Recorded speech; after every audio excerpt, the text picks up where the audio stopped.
daquela série A História da Igreja.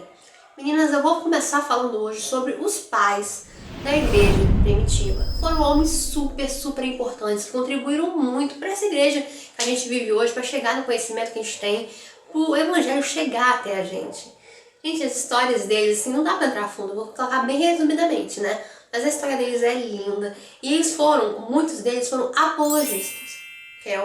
O que é apologista? Gente, a palavra apologética vem de defesa.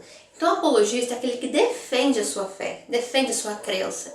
Então, eles eram apologistas, defendiam o cristianismo, só que muitos deles, os apologistas, eram de forma escrita, através de manuscritos assim riquíssimos, que até hoje a gente tem conhecimento e que contribuíram muito para muitas pessoas acreditarem no evangelho e até mesmo para desmentir muitas seitas e heresias que existiam naquela época que queriam se confundir ou derrubar o cristianismo. Então foram homens que defenderam assim de forma espetacular. E o primeiro deles é Inácio, que foi na época de 67 até 110 depois de Cristo.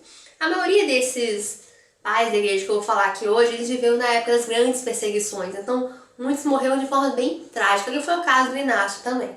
O Inácio foi um discípulo do apóstolo João e foi o bispo de Antioquia. Antioquia era um polo muito importante, antigamente, do cristianismo. E lá foi o primeiro lugar que eles foram chamados de cristãos.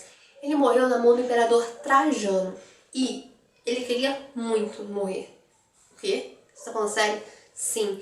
Gente, ele tinha tanto, mas tanta consciência de que esse mundo material é tão nada, é tão passageiro, é tão pobre, que ele queria tanto ver Jesus, que olha que interessante. Ele foi lançado nas feras.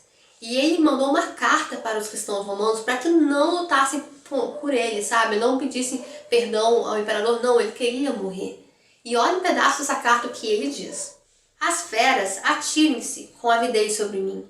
Se elas não se dispuserem a isso, eu as provocarei. Vinde, multidões de feras, vinde, dilacerai-me, estraçalhai-me, quebrai-me os ossos, triturai-me os membros. Vinde, cruéis torturas do demônio. Deixe-me apenas que eu me una a Cristo. E morreu. Muito feliz. Quando ele morria, ele estava feliz, super realizado. Cara, isso é um nível de consciência espiritual que, meu Deus, como eu queria ter, assim, de você perceber que isso aqui é tão fútil, isso é tão passageiro, isso é tão nada a ver, sabe? Que a vida, cara, não é tão pobre em relação à eternidade, à glória, à majestade que está no céu. Gente, Inácio tinha essa visão, sabe? E esse relato é impressionante. Ele foi um dos pais da igreja, um dos primeiros pais da igreja. Outro homem que se destacou muito foi Policarpo, de 69 até 156 depois de Cristo. Ele também foi um discípulo de João e bispo de Esmirna. Ele foi levado diante do imperador Antonino o Pio para que o amaldiçoasse, para que negasse Jesus, e ele não negou. E sabe o que ele respondeu? Eu vou ler aqui para vocês. 86 anos faz que só me tem feito bem. Como poderei eu agora amaldiçoá-lo, sendo que ele é meu Salvador e meu Senhor? E assim ele morreu. Então, gente, é uma fé que eu acho que falta muito hoje em dia, sabe? Eles estavam dispostos a morrer sem nenhum problema por Jesus. É difícil até escrever. Outro pai da igreja muito importante foi Justino, de 100 até 167 depois de Cristo. Ele era um homem muito culto, estudante de filosofia, ele viu perseguição aos cristãos e se converteu. Tornou-se um dos primeiros missionários desse mundo assim pós-apostólico, depois da morte dos apóstolos. Era muito piedoso, muito bondoso, super culto e um grande apologista, e ele morreu em Roma. Outro pai da igreja foi Irineu, que foi de 130 a 200 depois de Cristo. Ele foi discípulo de Policarpo, que eu já falei aqui, e de Papias, que é um outro pai da igreja, que eu não vou entrar em detalhes sobre ele, mas também era Papias.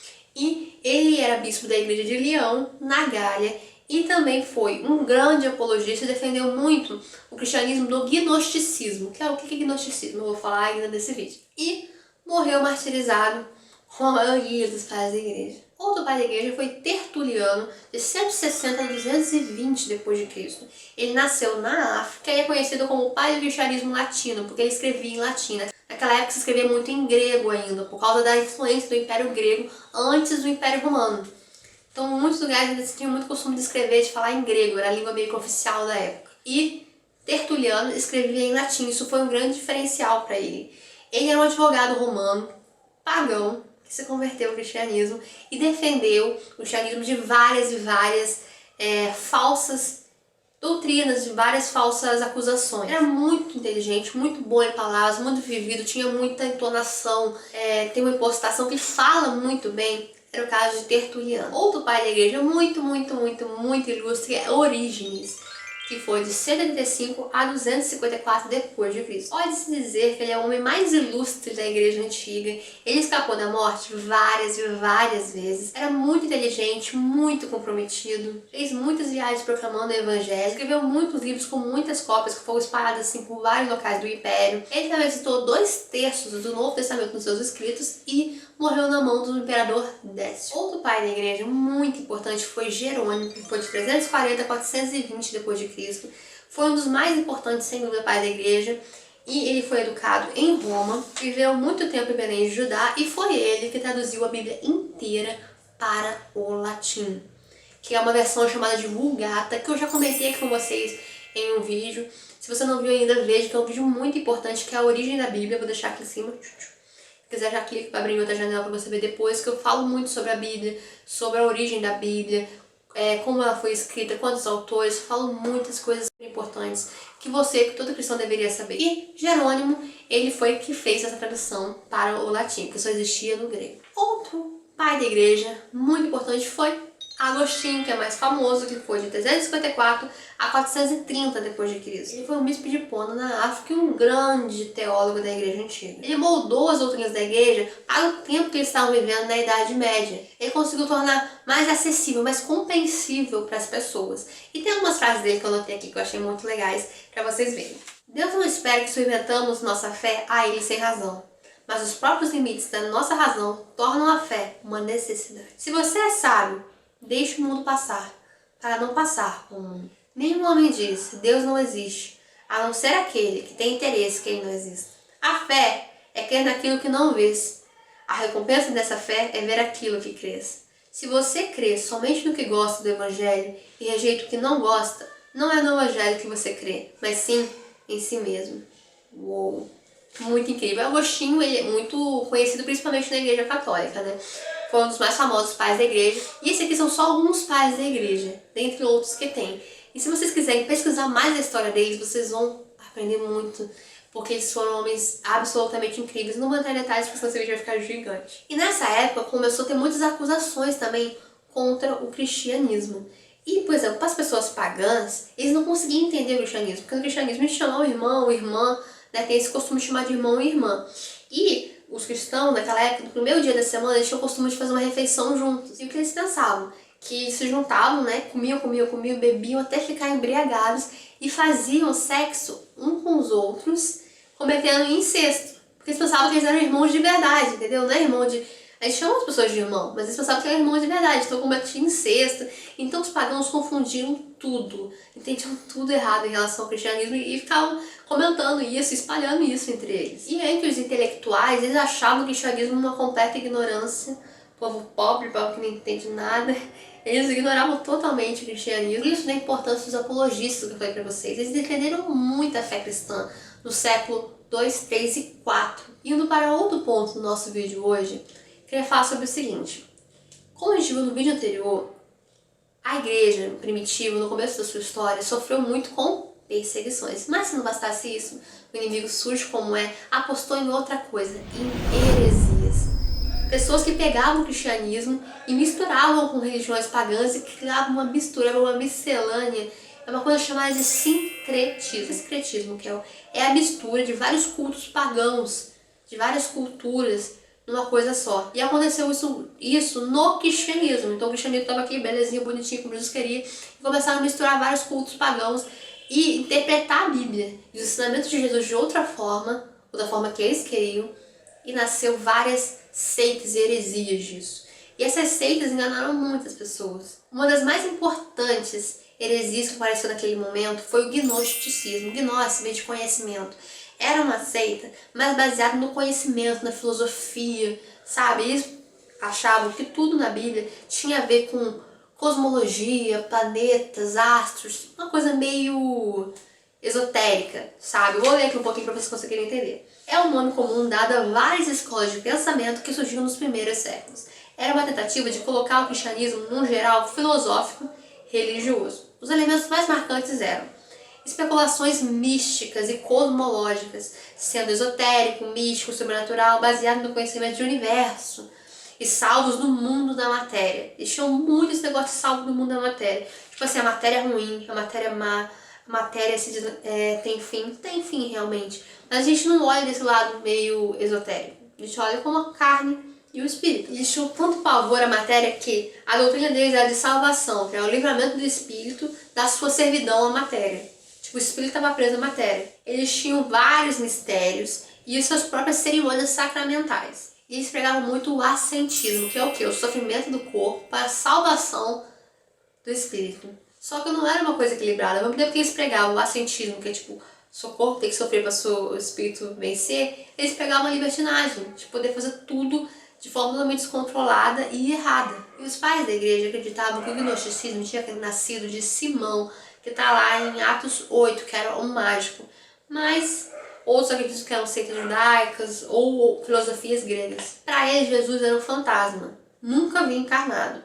A salvação do mundo era a salvação do mundo material através da iluminação espiritual mística. E o conhecimento não era passado para todos, só por algumas pessoas especiais que os apóstolos escolhiam. Então, resumidamente, o gnosticismo era o cristianismo misturado com filosofia e com misticismo. Outra seita muito comum naquela época era o marcionismo, que nasceu de Marcião, que era um homem muito rico, filho do bispo de Sinope, e que tinha duas grandes antipatias, o judaísmo e o mundo material de novo. Eles acreditavam num Deus deste mundo, que não era divino, para justificar o mal e o sofrimento que existia na Terra.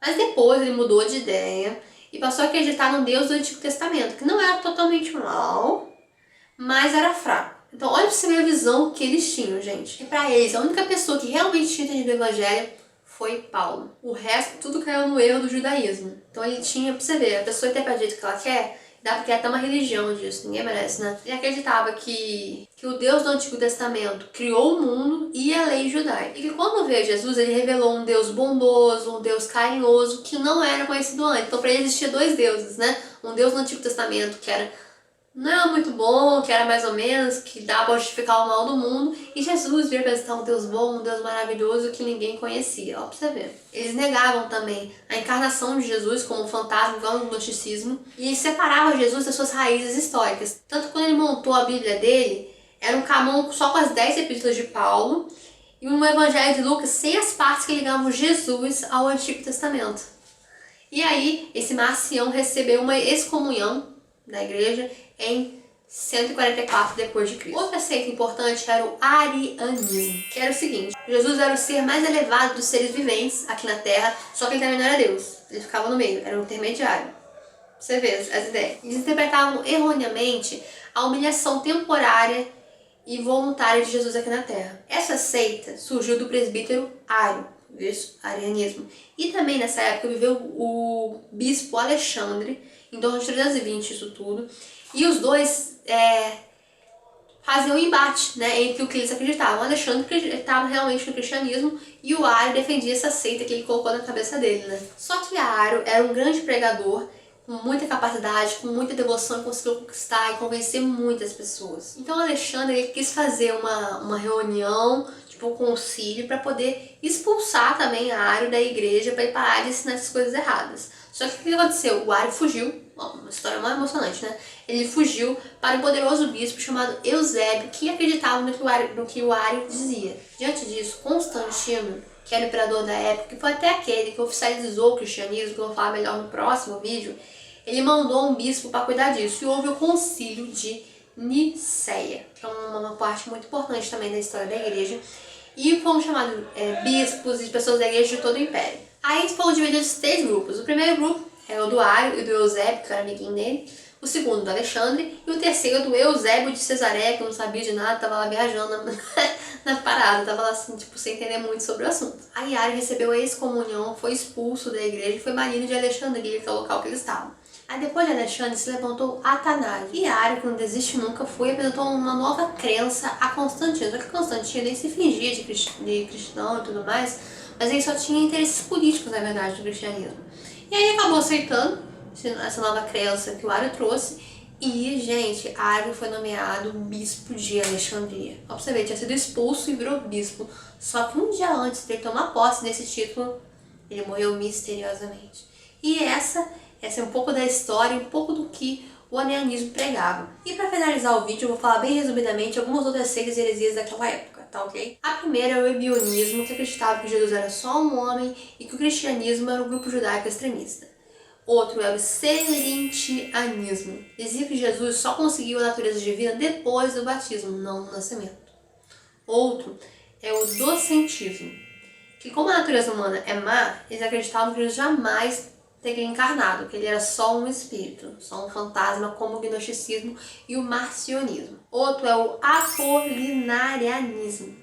Diziam que sim, que Cristo era divino, mas nele não havia natureza humana, desconsiderando que o verbo se fez carne. Outro era o etiquianismo, que acreditava que Jesus era homem e era divino, mas sua divindade não era como a original. Então essas são algumas seitas daquela época. E tipo, gente, se você para pensar, o inimigo ele luta na nossa vida de várias formas. Você ainda consegue de um jeito, ele tenta de outro. Então como a perseguição não aplacou, não conseguiu abafar, não conseguiu acabar com o cristianismo, ele quis o quê? Confundir as pessoas. Mas é isso, gente. Próximo vídeo vai ser muito bom também, sobre Constantino e algumas mudanças muito grandes que aconteceram naquela época. Gente, vai ser muito bom. Eu espero que vocês tenham gostado, que vocês tenham conseguido entender, tá? Beijinhos no coração, curtam, se inscrevam e compartilhem. Tchau, tchau!